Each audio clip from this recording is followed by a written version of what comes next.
ভাই কয়টা টাকা দেন না, কয়দিন ধরে কিছু খাই না।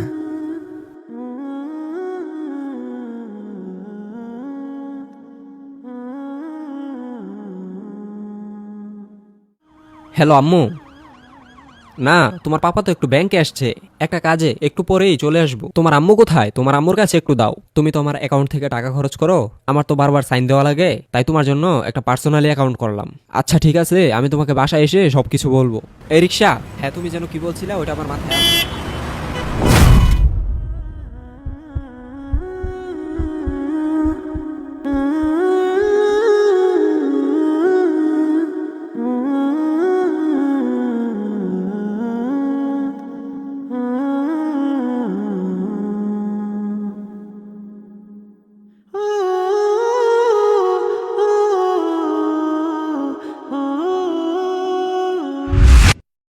আচ্ছা মনে কর তুই তারপর মারা গেলি।